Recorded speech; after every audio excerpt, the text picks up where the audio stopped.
I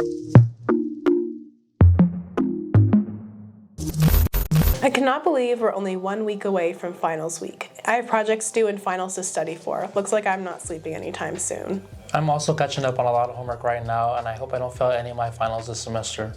We hope you're more ready than us for finals week. Broncos, I'm Julia. And I'm Kristine. And welcome to episode 6 and sadly this semester's final episode of Poly Post Now. Starting off this week's headline recap, CPP's Global Education Institute hosts the largest Chinese delegation post-pandemic. There are 5 must-visit spots in Pomona that you can't miss out on. Clubs on campus are experiencing MyBar glitches, causing both budget issues and delays. And lastly, local car lovers are shifting gears onto the new trend, espressos and engines. If you'd like to read the full story of this week's headline recaps, please visit our website at thepolypost.com. The Global Education Institute here at Cal Poly Pomona hosted the China Education Association of International Exchange at the Kellogg West Hotel and Auditorium on November 9th. This visit is the largest Chinese delegation trip to be made in post-COVID society here at CPP. Representatives from 9 Southern California colleges, as well as 13 Chinese universities, were present in an effort to encourage faculty and student exchange between China and the U.S. To find out more about the topic, please visit our website. Are you looking for places to hang out after class or maybe on the weekends? Well, we have just the right spots for you. With places like the Fox Theater, Pomona Pizza Company, and more spots in Pomona, students can partake in fun activities like trying new foods, shopping, and living the nightlife. For more information and to see what other spots are on the list, you can check out our website. Hope to see you there. Have you ever wanted to learn how to use a 3D printer or a sewing machine, or print out shirts and stickers with your design on it? Well, look no further than the CPP Makers Studio, where all students are welcome to bring their ideas to life. And here's Ricardo to tell us more. Hey Broncos, come and join us as we head on over to the second floor of the University Library, where we will find ourselves at the Maker Studio. This makerspace is an innovative hub where students can let their creativity flow and bring their ideas to life by getting hands-on experience with the available equipment they have to offer at no cost. Hey guys, welcome to the Makerspace. So if this is your first time here, come on in, check it out. So over here, this is one of our main attractions. Here's the 3D printing section. A lot of people come in to use this spot. It's one of the most popular and one of my favorite sections, being able to 3D print whatever you want. And then over here on the left-hand side is where you always find one of us sitting usually, just to help you check in. If you have any questions, let us know. We're usually hanging out right here. Let's move in a little bit further. Further in, we got our sewing and embroidery station just right over here. You need anything patched up, anything looking spiffy or new, this is your spot to come and check out. Ironing, embroidery, patchwork, sewing, you name it, we got it. Then over here on the other side, we have our famous soldering station. Any electronic project that you need done, come on in and check it out. We got everything from spare wires, spare breadboards, anything that you might need, come and check it out basically. Then moving a little further down in, we keep on going down, we're gonna hit eventually the laser cutter. And that's where you can create a lot of really fun projects using wood, acrylic, translucent plastic, anything like that. You can cut and slice it and turn it into any kind of design that you can dream of. Then finally, over here on the right-hand side, we have our letterpress station and our sticker making section. So that if you ever wanted to come in, make a sticker of your own choosing, anything you want to slap on a hydro flask, a laptop, a computer, you can make it right there, cut it up, and it's ready to go. And that, my friends, is the Maker Studio. On-site ambassadors are there to assist those stepping into the space for the first time, ensuring a seamless experience at Maker Studio. I'd say the best advice I can give is to just come in, and it might be a little uncomfortable. You're gonna have to go out of your comfort zone just a little bit, but just that first hello, what are you doing? Kind of thing. That question, what are you doing? What are you making over here? And starting up that conversation, because all of a sudden people love to talk about what they're doing. They love to talk about projects, their story, what's happening here. And for me, one of my favorite things to do is actually when I see someone new I've never met before making something, I go up and say, hey, name's Emmett, what's going on? What are you making here? And so talking with them, figuring out those first steps, seeing their thinking process. So I always love meeting new people, and I always try to tell people, hey, come in, just even look around, get an idea of something that you'd like to make, something you'd love to 3D print, even if it's something ridiculous. Just have fun with it. Each ambassador has a specific role in the makerspace, so depending on what you're creating, there is always someone to help guide you through the process. We have different ambassadors like to do different things. Some ambassadors like to sew, some of them like to solder.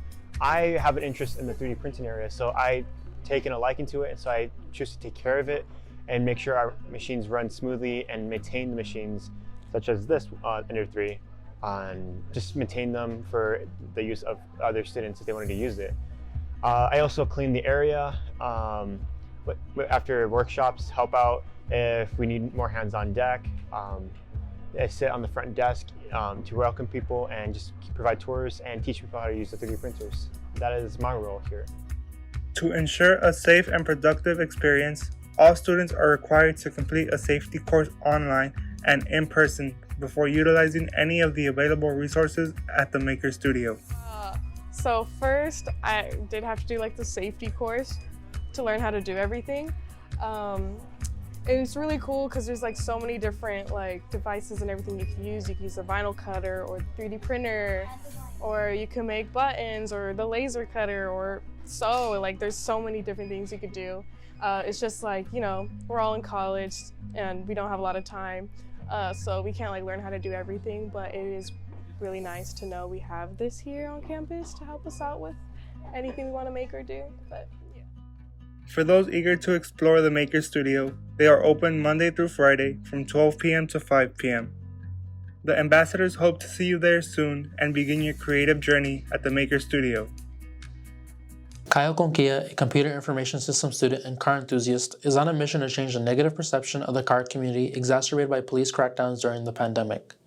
What started out as a small gatherings at a local coffee shop, Aroma Craft Coffee, Conquilla's team of 7 since high school, Status 7, has worked to grow into a force for good through organizing car meets at local businesses, creating stickers and donating the proceeds to charity, and promoting events that cater to all car enthusiasts without the fear of police interference. Club events and gatherings are being canceled due to delayed budget approvals and a glitch on the MyBar website that's preventing Student Interest Council from accessing and approving budget requests. And with the limited staffing and ASI Financial Services approving more than 200 budgets a week, it's likely that clubs won't be hearing back from them anytime soon. To learn more about this topic, please visit our website. Working out can be a pain in the gluteus muscle if you don't know where to start. Lucky for us Broncos, the BRIC offers a variety of workout equipment, ball courts, and other activities for us to choose from. And here's Kelsey and Greg to show us how you can get started on your workout journey today.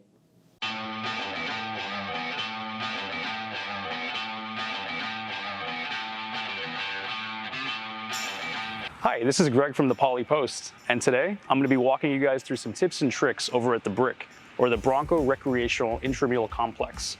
Follow me.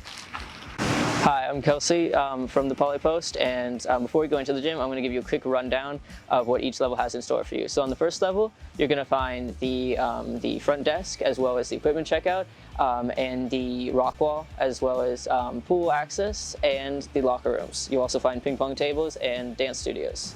So on the second floor of the BRIC, you're going to have your basketball, volleyball, and badminton courts, as well as a stretching area to the side for your core workouts, such as abs, doing free weights, and other things to stretch out your back. So on the third floor, you're going to find a track running around the ab perimeter that you can run on, as well as every single exercise machine and free weights. And you also find the racquetball rooms. If you're ready to head into the gym, what you're going to do is you're going to download the ASI app, and then you're going to log in with your CPP login details, and then you're going to click on the barcode. And once you get a barcode, you're able to scan yourself into the gym and start working out. Now that we're inside the gym, any way to start a good workout is with a good dose of cardio. And there's no place to do it better than on the track. And you'd much prefer to do this than on the treadmill. And when you are running on the track, please be sure to follow these directions on these days.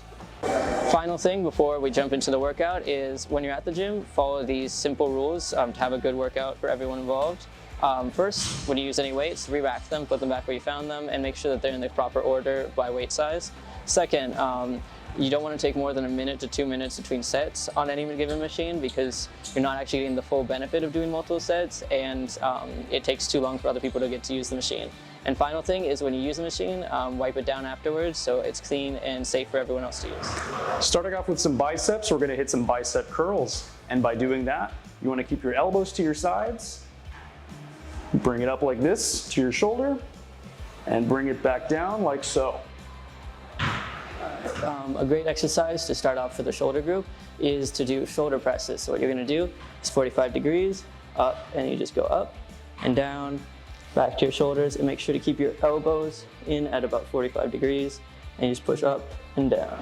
Next up, for our chest group, we're going to do some laying down dumbbell presses. So what you want to do is you want to kick your feet back like this, bring those arms at a 45-degree angle, lay back, bring it up, back down, up, down. Moving on to some back, we're going to start with a lat pull down. So what you want to do is you want to grab at these points here, bring yourself down, lock those knees in place, and then you want to drive those elbows down.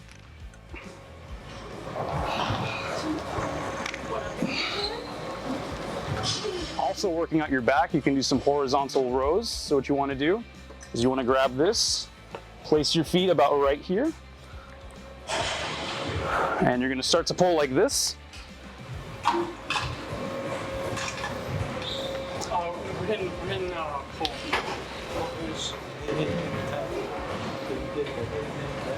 All right, for legs, we're going to do the leg press machine. This is a very simple thing.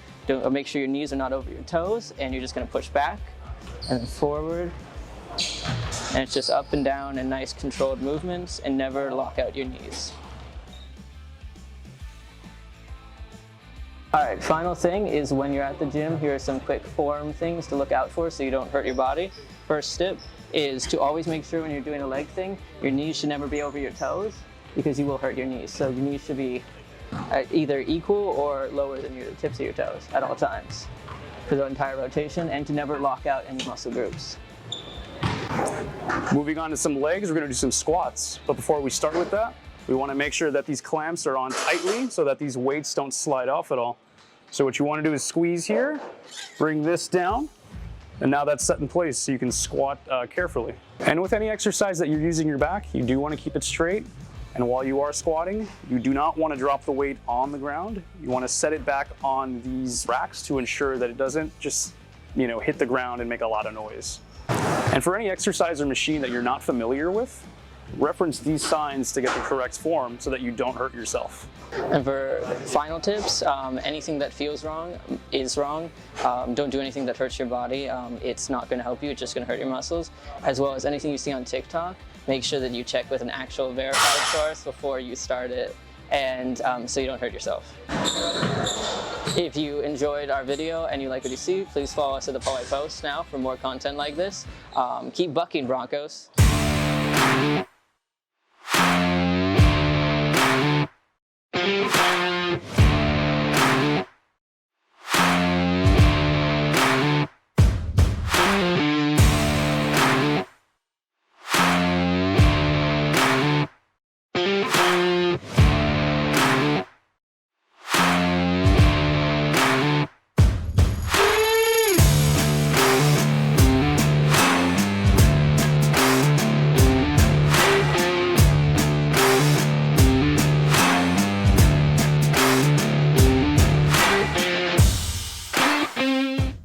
Football, without a doubt, is one of the most popular sports in the United States and is a big part of the athletic program in many institutions. But wait, if football is such a big sport, then how come CPP doesn't have its own football team? Let's head over to our sports editor, Kristine, to tell us more about it. Cal Poly Pomona has got a lot of great sports teams. We've got our soccer teams, our basketball teams, our baseball team, our volleyball team, and our prolific cross-country and track and field rosters. But no football team. Which begs the question, why not? While it's important to know that a football team hasn't always been something CPP students had to dream about, it used to be the reality. Starting in 1947, the then Cal Poly San Dimas Broncos began competing against other local colleges around Southern California. From 1957 to 66, head coach Don Warhurst led CPP to their most prosperous era, going 56, 33, and 2 over the course of his 10-year career. The school joined the California Collegiate Athletic Association the very next year, and many of our teams started seeing regular success. But not the football team. In the 68 season, CPP went 0-10. And while the team saw some middling success in the 70s, they were never able to match their peak under Warhurst. In 1982, when the CCAA dropped their football league, CPP joined the Western Football Conference, playing 11 games and losing all but one of them. But then, suddenly, less than 2 weeks after Cal Poly's last game against Cal Poly SLO, University President Hugh Olabounty announced that CPP would drop its football program. But why did they drop the football program? Money. In his original statement announcing the end of football at CPP, President Labounty cited financial concerns as the main reason for the team's disbandment. He even specifically said their poor record during the 82 season did not influence the decision. And that makes sense given the history of the sport in California. College football was huge in the early 20th century, and since the West was the last region to see a big boom in the sport, California was in a bit of a college football fever. By the 50s, when the NCAA was founded, even small schools like Occidental College, University of La Verne, and Caltech had football teams. But as the NFL began to overtake college football in terms of viewership, many smaller schools were forced to either drop their teams, like Cal State LA and Cal State Northridge, or to upgrade to the more expensive but more prolific D1, like UC Davis and Cal Poly San Luis Obispo. And this led to a snowball effect, as D2 schools had to travel further and further to compete against schools in their own division. In the 1950s, CPP had to travel out of state a total of 6 times throughout the whole decade, but by the 70s, we were regularly traveling to Hawaii, Washington, and Texas to fill out our schedule. For a D2 program, those travel expenses are simply not worth it, and as of 2020, there is not a single D2 college football program left in the state of California. So, will CPP ever have a football team again? The answer is probably not. As a D2 school, it simply isn't feasible. If Broncos football were to return, we would have to regularly travel to Oregon, New Mexico, and Colorado to face our nearest D2 rivals. And since our sister school in San Luis Obispo already spends millions every year to compete against local rivals, it's safe to say the cost simply would not be worth it. Additionally, since the NCAA requires schools to field similarly sized rosters for both men's and women's sports, adding a 100-man football roster would require us to add countless more women's sports as well, further ballooning the already steep costs of running CPP athletics. Essentially, the only way CPP would bring back football is if the program transitioned to being D1, which would be very expensive, or D3, which the school considered and passed up back in the 80s. Besides, CPP is already very successful as a Division II school and is in the most prolific D2 conference in the country. Switching to D1 and D3 simply would be too risky and too expensive. But hey, even if CPP doesn't have a football team, we have plenty of other great teams that you could cheer for, so why not cheer for them instead? Faculty members across the CSU campuses are striking this week, starting with CPP on Monday, December 4th. With the faculty strike taking place, students won't be able to attend their regularly scheduled classes, which raises a lot of concern among students. Let's head over now to this week's reporter on the street, Kristine Pascual, to see what students think about the faculty strike. CFA members and CSU management met together last week to bargain for issues such as health and safety, leaves of absence with pay, workload, and salary.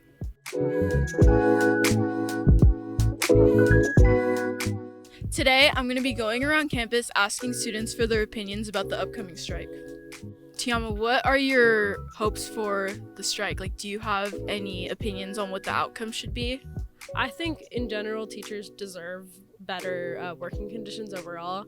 I feel like they put a lot into the jobs, and it's only fair that they get better environment for teaching. And I don't think they're asking for really high demands. So I think that they should get what they want out of the strike. The upcoming strike has been announced for December 4. Do you guys have any concerns or opinions on that happening on the strike? Well, for me, it's not really any concerns. I support the teachers wholeheartedly. You know, they're here. They're the reason why we get our education, and I feel like they should have a pay rate that supports them and their families, just like we're here paying tuition. So, you know, students will be also contributing to the strike as well because it benefits us. So, yeah. I mean, I feel the same way. I think that, the teachers are here, they're working really hard for us and, like giving us the knowledge that they retain themselves and, they should do what serves them. I feel like it's, it's in their right to do that. And I think my biggest concern is like that it is right close to finals. So it's like, what's gonna happen? We were just talking to our professor about this actually, our stats professor, where he was like, yeah, I really hope it doesn't come to that, but if it does, like, I'm sorry, like, like I'm not trying to affect you guys in any matter or anything like that. You could tell he's like being like from his heart, but they gotta do what they gotta do, and well, I support it. I don't see anything wrong with it. Your thoughts on the upcoming strike that's happening on December 4? I mean, I think it's very needed. Or I mean, maybe not like needed, but I think it's good that they're doing it. Especially for like the faculty, just to like at least take steps into getting what they want with like why they're striking, Thank you for tuning in to a Reporter on the Street segment. Back to you, anchors. With all the final assignments due on top of the exams that we need to study for, I think it's time to relax for a bit. I like to watch some basketball games to wind down after a long day of studying. That's perfect, because our sports teams have been dominating the courts, and we can head to Noel for that over on Polypo Sports. What is going on, Broncos? My name is Noel Sanchez. I hope everyone is having an amazing December so far, and welcome to this semester's last segment of Polypo Sports.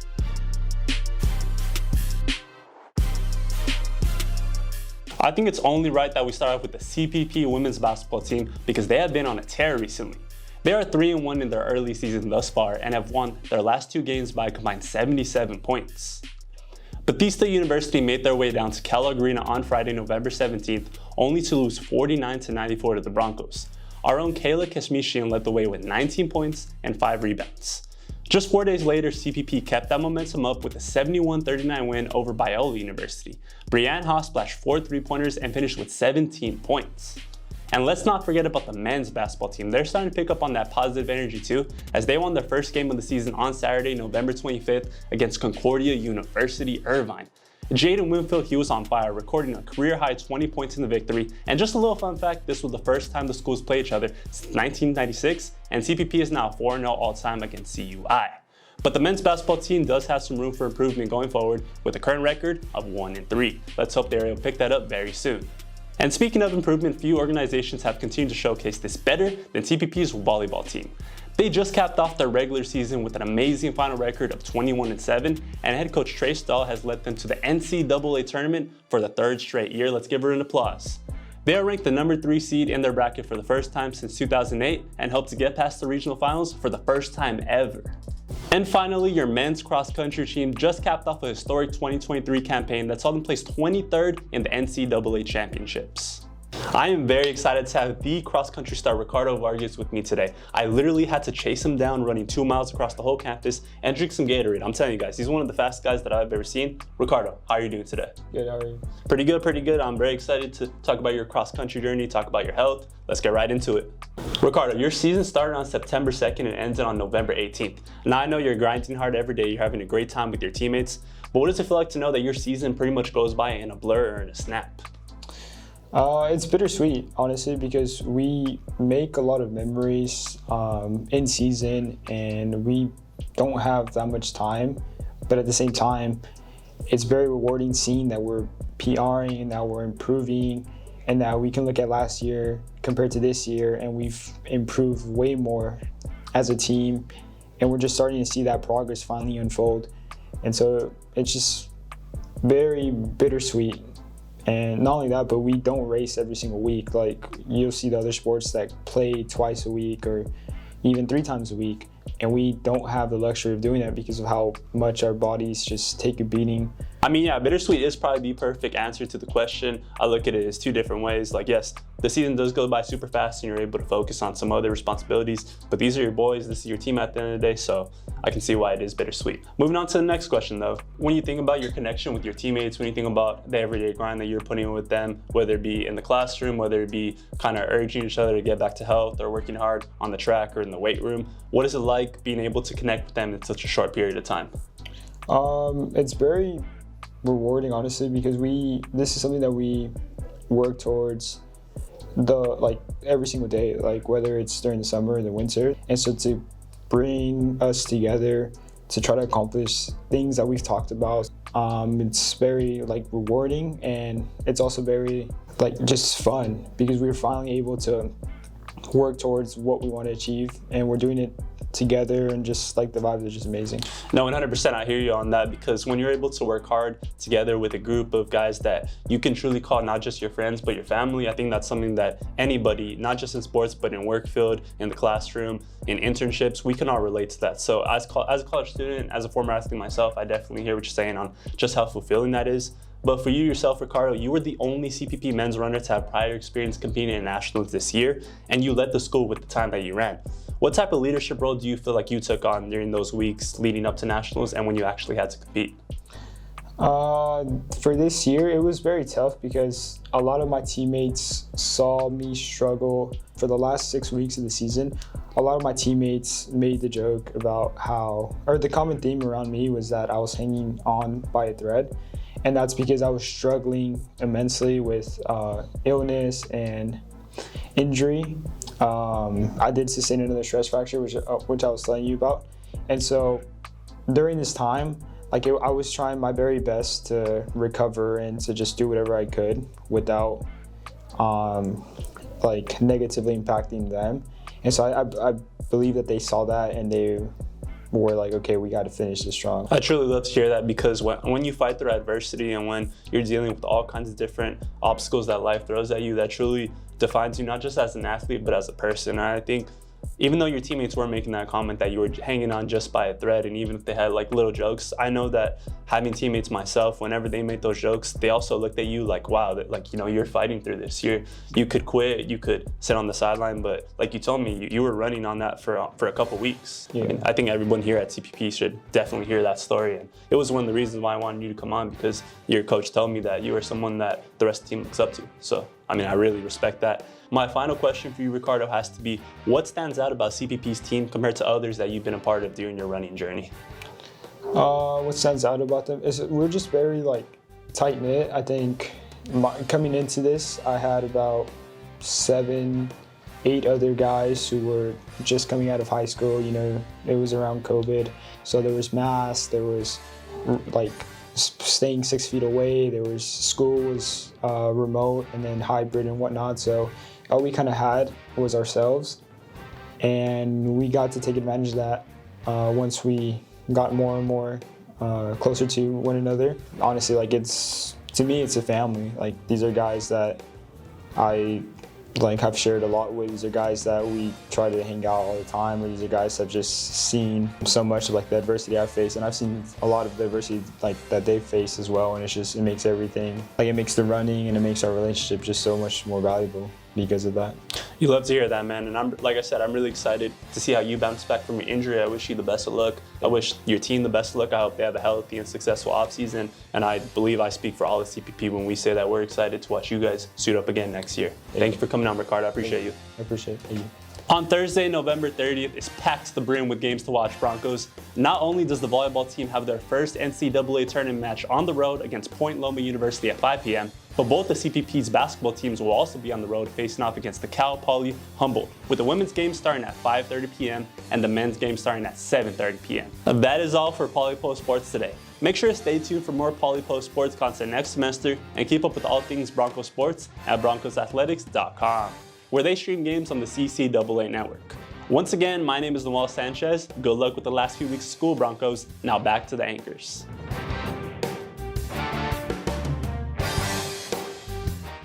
Thanks, Noel. Our sports team sure fought hard this week, and I'm motivated to fight even harder for my grades now. Lucky for us, their hard work makes time for our relaxation. You can relax as much as you want after winter break starts. But anyways, that's all for today, Broncos. Tune in again next semester with us here at PolyPost Now. And don't forget to check out our website at thepolypost.com for more leading news content. But for now, this has been Kristine. And this has been Julia. Good luck on your finals, and have a nice winter break, Broncos.